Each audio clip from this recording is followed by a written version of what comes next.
నల్గొండ జిల్లా చిట్యాల మండలం చిన్నకాపర్తిలో పోలైన బ్యాలెట్ పేపర్లు డ్రైనేజ్లో దర్శనమివ్వడం కలకలం రేపింది. ఈ ఘటనపై సీరియస్ అయిన జిల్లా కలెక్టర్ మొత్తం పోలింగ్ సిబ్బందిపై సస్పెన్షన్ వేటు వేశారు. ఇప్పటికే స్టేజ్ 2 ఆర్ఓపై సస్పెన్షన్ వేటు పడింది. కౌంటింగ్ ప్రక్రియలో ఎలాంటి అవకతవకలు జరగలేదని అధికారులు నిర్ధారించారు. అయితే బ్యాలెట్ పత్రాలు భద్రపరచడంతో నిర్లక్ష్యంగా వ్యవహరించినట్లు ప్రాథమికంగా నిర్ధారించారు.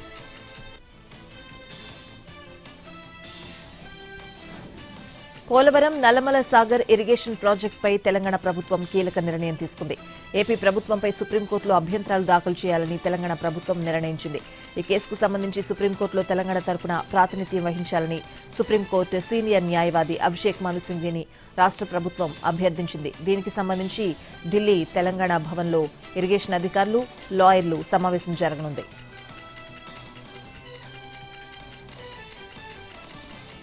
పోలవరం నల్లమల సాగర్ లింక్ ప్రాజెక్టుపై ముందుకు వెళ్లాలని ఏపీ నిర్ణయం తీసుకుంది. తెలంగాణ ప్రభుత్వం సుప్రీంకోర్టుకు వెళ్తే లీగల్గానే బదులివ్వాలని ప్రభుత్వం నిర్ణయించింది. తెలంగాణ ప్రభుత్వం సుప్రీంకోర్టుకు వెళ్తే ఇరిగేషన్ శాఖ కేవీఎట్ దాఖలు చేయనుంది. తెలంగాణలో అనుమతి లేని ప్రాజెక్టుల విషయంలో కేంద్ర జలశక్తి మంత్రిత్వ శాఖకు ఎప్పటికప్పుడు ఏపీ అంతర్రాష్ట్ర జల వివాదాల శాఖ సమాచారం ఇస్తున్నామంటోంది.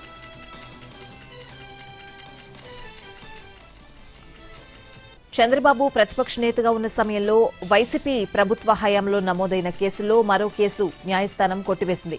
వైసీపీ హయాంలో చంద్రబాబుపై అసైన్డ్ భూములు, అక్రమాలు, fibre net, skill development, inner ring road, ఇసుక, లిక్కర్ అక్రమాలపై కేసులు నమోదయ్యాయి. ఇందులో అసైన్డ్ భూములకు సంబంధించి చంద్రబాబుపై నమోదైన 2 కేసులు ఇప్పటికే కోర్టు కొట్టేగా ఇప్పుడు ఫైబర్ నెట్ కేసును కూడా కొట్టేస్తూ ఏసీబీ కోర్టు ఆదేశాలిచ్చింది.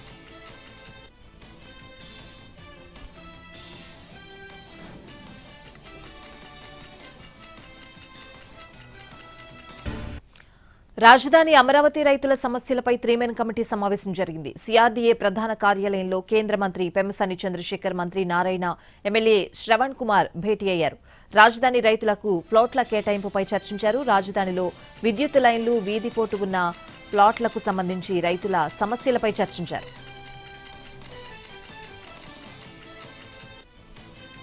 ఆంధ్రప్రదేశ్ రాజధాని అమరావతి పరిధిలోని భూమి లేని పేదలకు రాష్ట్ర ప్రభుత్వం శుభవార్త చెప్పింది. గత ప్రభుత్వం నిలిపివేసిన పింఛన్ల పథకాన్ని పునరుద్దరించాలని రాజధాని ప్రాంత అభివృద్ధి ప్రాధికార సంస్థ నిర్ణయించింది. ఇటీవల జరిగిన త్రిసభ్య కమిటీ సమావేశంలో ఈ మేరకు కీలక నిర్ణయం తీసుకున్నారు. దీని ద్వారా 4,929 మంది పేదలకు నెలకు 5,000 చొప్పున పింఛన్ అందనుంది.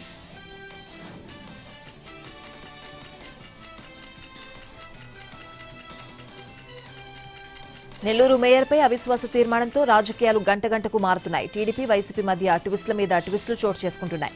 గతంలో టీడీపీలో చేరిన తమ పార్టీ కార్పొరేటర్లను వెనక్కి లాక్కునే పనిలో వైసీపీ ఉంటే పార్టీ నుంచి మరెవరూ చేజారిపోకుండా టీడీపీ క్యాంపు పాలిటిక్స్ కు తెరలేపింది. ఇప్పటికే టీడీపీ కార్పొరేటర్లను క్యాంపులకు పంపింది. మరోవైపు వైసీపీలో మిగిలిన కార్పొరేటర్లను టీడీపీ వైపు ఆకర్షితులయ్యేలా చేస్తోంది. దీంతో ఒక్కొక్కరుగా ఆ పార్టీని వీడుతున్నారు. తాజాగా 37వ డివిజన్ కార్పొరేటర్ బొప్పల శ్రీనివాసులు యాదవ్ వైసీపీని వీడి టీడీపీలో చేరారు. మంత్రి నారాయణ సమక్షంలో ఉదయం 42వ డివిజన్ కార్పొరేటర్ కరీముల్లా టీడీపీలో చేరితే సాయంత్రం 37వ division corporator Srinivasulu Yadav cycle ఎక్కేశారు. నెల్లూరు నగర మేయర్ శ్రవంతి పదవికి రాజీనామా చేశారు. ఇవాళ రాజీనామా పత్రాన్ని కలెక్టర్కు సమర్పిస్తున్నట్లు వెల్లడించారు. తనకు మద్దతిస్తున్న కార్పొరేటర్లను అధికార పార్టీ నేతలు బెదిరిస్తున్నారని ఆమె ఆరోపించారు. పదవికి రాజీనామా చేసినప్పటికీ ప్రజల్లోనే ఉంటానని స్పష్టం చేశారు. తనకి పదవిచ్చిన జగన్మోహన్ రెడ్డికి సందర్భంగా కృతజ్ఞతలు తెలిపారు.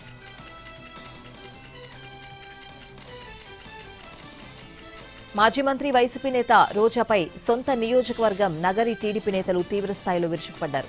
రోజా రాజకీయ జీవితం తాము పెట్టిన భిక్షేనని, ఆమె అహంకారంతో మాట్లాడుతున్నారని మండిపడ్డారు. శ్రీశైలం బోర్డు మాజీ చైర్మన్ రెడ్డివారి చక్రపాణి రెడ్డి, జెడ్పీటీసీ మురళీధర్ రెడ్డి, పలువురు ఎంపీపీలు రోజాపై తీవ్ర విమర్శలు చేశారు.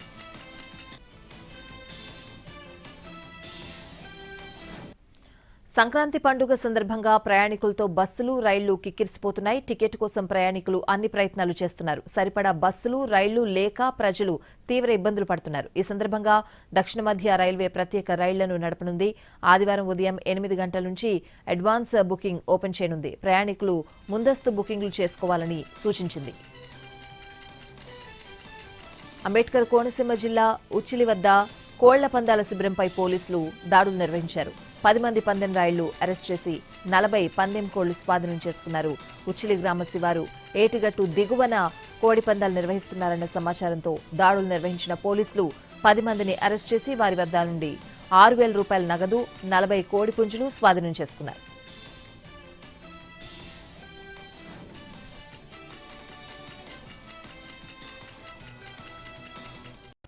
నిమ్స్లో నర్సుల ఆందోళన కొనసాగుతోంది. తమ సమస్యలను పరిష్కరించాలని, డిమాండ్లు నెరవేర్చాలని నిమ్స్ నర్సెస్ యూనియన్ పోరాటం చేస్తోంది. 2 రోజుల క్రితం మెడికల్ సూపరింటెండెంట్ జారీ చేసిన ఉత్తర్వులతో సమస్యలన్నీ పరిష్కారమైనట్లు కాదన్నారు యూనియన్ అధ్యక్షురాలు ఆశాలత.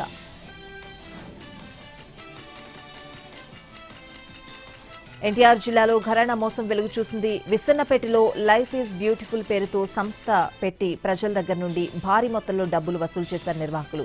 10,000 పెట్టుబడి పెడితే నెలకు 1,000, 10 లక్షలు పెట్టుబడి పెడితే నెలకు 1,00,000 వరకు లాభాలొస్తాయని ఆశ చూపారు నిర్వాహకులు. అలా ఇన్వెస్ట్మెంట్ పేరుతో 25 నుంచి 30 కోట్లు వసూలు చేశారు. హైదరాబాద్లో డ్రగ్స్ రాకెట్ గుట్టురట్టు చేశారు పోలీసులు. హెచ్న్యూ team, task force, Langar Houz పోలీసుల జాయింట్ ఆపరేషన్లో భారీగా డ్రగ్స్ పట్టుబడ్డాయి. అంతరాష్ట్ర హ్యాష్ ఆయిల్ స్మగ్లర్ సహా మొత్తం 5గురిని అరెస్ట్ చేశారు. ఈ ముఠా నుంచి 5 కిలోల హ్యాష్ ఆయిల్, 5 కిలోల గంజాయిని స్వాధీనం చేసుకున్నారు.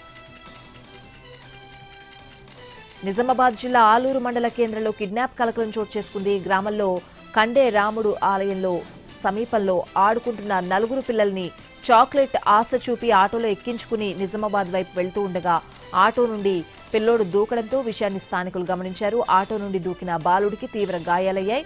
ఆటోను వెంబడించి కిడ్నాపర్ ఆటో డ్రైవర్ అదుపులోకి తీసుకున్నారు. నిందితుడికి దేహశుద్ధి చేసి పోలీసులకు అప్పగించారు.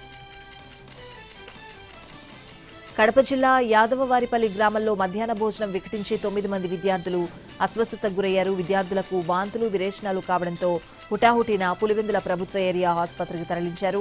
వర్షాల కారణంగా సెలవులు ఇవ్వడంతో 2వ శనివారం అయినప్పటికీ పాఠశాల నిర్వహించారు.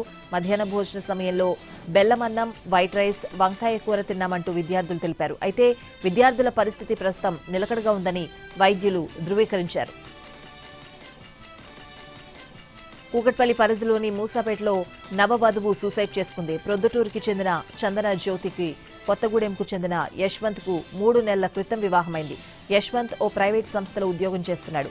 ఇరువురు కలిసి మూసాపేటలో నివాసం ఉంటున్నారు. కొన్ని రోజులుగా ఇరువురి మధ్య గొడవలు జరుగుతున్నాయి. దీంతో మనస్తాపానికి గురైన మహిళ గత రాత్రి బెడ్రూంలోకి వెళ్లి తలుపులు వేసుకుని ఆత్మహత్యకి పాల్పడింది. కాంగ్రెస్ అగ్రనేత రాహుల్ గాంధీతో పాటు మాజీ క్రికెటర్ నవజోత్ సింగ్ సిద్ధులపై పంజాబ్ ముఖ్యమంత్రి భగవంత్ మాన్ తీవ్ర స్థాయిలో విరుచుకుపడ్డారు. ఈ ఇద్దరు నేతల్లో ఒకే విధమైన సమస్య ఉందన్నారు. వీరు క్షేత్రస్థాయిలో పనిచేయకున్న ఉన్నత స్థాయి పదవుల కోసం ఆరాటపడుతున్నారని విమర్శించారు. ఢిల్లీలో గాలి నాణ్యత ప్రమాదకర స్థాయిలో క్షీణించింది. ఢిల్లీ ఎన్సీఆర్ అంతటా ఎయిర్ పొల్యూషన్ పెరిగిపోవడంతో graded response action plan stage 4 కింద కఠిన ఆంక్షలు అమలు చేస్తున్నారు అధికారులు. జీఆర్ఏపీ స్టేజ్ 3 అమలు చేసినా కాలుష్యం కంట్రోల్ కాలేదు, మరింతగా పెరిగింది. ఏక్యూఐ ఇండెక్స్ 450 దాటేయడంతో జీఆర్ఏపీ స్టేజ్ 4 ఆంక్షలను అమల్లోకి తెచ్చారు.